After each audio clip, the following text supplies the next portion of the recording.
அண்ணன் அவர்கள் வந்து கச்சத்தீவு பற்றி பேசிகிட்டே இருக்காங்க. தொடர்ந்து இந்த 2 நாளாக அவரோட பேச்சு வந்து இந்த கச்சத்தீவு பற்றியே தான் இருக்குது. 10 ஆண்டுகளாக அவர் வந்து ஆட்சியில் இருந்திருக்காங்க மத்திய அரசு. ஆனால் இதை பற்றி எதுவுமே பேசலை. இப்போ தேர்தல் வரங்காட்டி இந்த கச்சத்தீவு பிரச்சனையை வந்து அவங்க கையில் எடுத்திருக்காங்க. இத்தனை நாள் வந்து அமைதியாக இருந்துட்டு இப்போ தேர்தல் வர்றது அப்போ மட்டும் இதை பற்றி பேசுகிறது எதுக்காக அப்படின்னா, அந்த மீனவ மக்களின் வாக்குகளை பறிப்பதற்காக இந்த கச்சத்தீவு பிரச்சனையை வந்து அவங்க கையில் எடுத்திருக்காங்க. 10 ஆண்டு ஆட்சியில் இருக்கும்போது அவர்களால் வந்து இந்த கச்சத்தீவை மீட்க முடியலைங்களா? இப்போ வந்து தான் அதை வந்து ஒரு வாக்குறுதியாக வந்து கொடுக்குறாங்க. ஏன்னா எப்போவுமே பாஜக மற்ற திமுக அதிமுக எந்த கட்சியாக இருந்தாலும் தேர்தல் வரும்போது கொடுக்குற வாக்குறுதிகள் அத்தனையுமே அவங்க நிறைவேற்றுறது கிடையாது. சும்மா மக்களுக்காக ஒரு பொய்யான வாக்குறுதிகளை தான் கொடுக்குறாங்க. அந்த கச்சத்தீவு பிரச்சனையை வந்து தெளிவாக எடுத்துரைக்கிறதுக்கு எங்கள் வழக்கறிஞர் பாசறை மாநில துணைத் தலைவர் அண்ணா ஆனந்தராஜ் அவர்கள் வந்து அதை பற்றி தெளிவாக உங்ககிட்ட சொல்லுவார். இந்த கச்சத்தீவு பிரச்சனை பொறுத்தளவுக்கு அண்ணாமலை அவர்கள் தகவல் அறியும் உரிமை சட்டத்தில் ஒரு தகவல் வாங்கியிருக்காருங்க. தகவல் அறியும் உரிமை சட்டம் சாதாரண மக்கள் அரசு என்ன திட்டங்கள் கொண்டு வருது, அதில் என்ன செலவு பண்ணுறாங்க, அதை ஒட்டி என்ன நடவடிக்கைகள் நடந்துட்டு இருக்கிறதுன்னு சாதாரண மக்கள் தெரிந்து கொள்வதற்காக கொண்டு வரப்பட்ட சட்டம். இன்னைக்கு தேர்தல் பத்திர முறைகேடு வழக்கு உச்சநீதிமன்றத்தில் சமீபமாக வந்து அது பற்றின பல தீர்ப்புகள் வந்துருச்சு. அந்த வழக்கு வருவதற்கு அடிப்படை காரணமே தகவல் அறியும் உரிமை சட்டம் தான். ஒரு தகவல் கேட்குறாங்க, தேர்தல் ஆணையத்தில் எத்தனை நிறுவனங்கள் தேர்தல் பத்திரங்கள் வாங்கி எந்தெந்த அரசியல் கட்சிகளுக்கு கொடுத்துருக்காங்க அப்படின்னு கேட்கும்போது அந்த தகவலை உச்சநீதிமன்றத்தில் விசாரணைக்கு வந்து இறுதி நாள் வரை அந்த வங்கி வெளியிட மறுக்கிறது, தேர்தல் ஆணையம் வெளியிட மறுக்கிறது.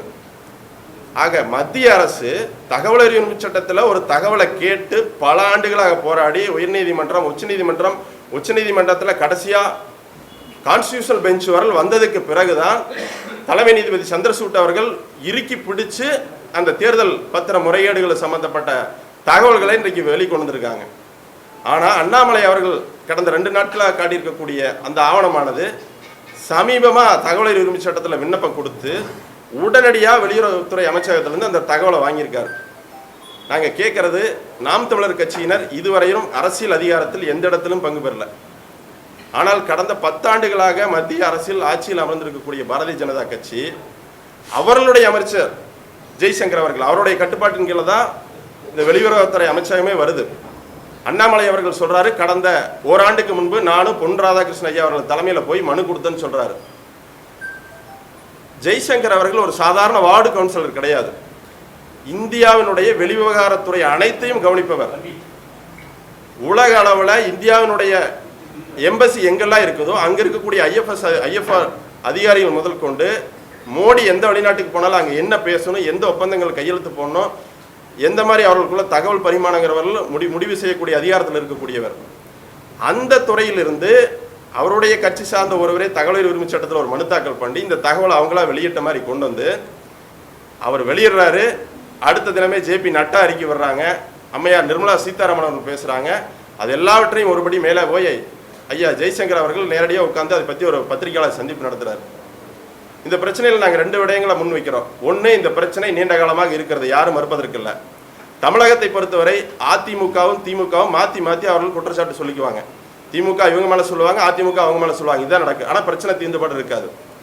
ஆனால் மத்திய பொறுத்தளவு காங்கிரஸ் பிஜேபி மேலே சொல்லுவாங்க, பிஜேபி காங்கிரஸ் மேலே சொல்லுவாங்க. ஆனால் இன்னைக்கு மத்திய வெளியுறவுத்துறை அமைச்சர் சொல்றாரு, பல நூறு மீனவர்கள் சுட்டுக் கொல்லப்பட்டிருக்கிறாங்க. பல நூறு மீனவர்கள் உடல் அங்கவீனப்பட்டு இலங்கை இராணுவத்தால் துன்புறுத்தப்பட்டு கரைக்கு அனுப்பப்பட்டிருக்கிறாங்க. இது நீண்ட காலமாக நடைபெற்று இருக்குது.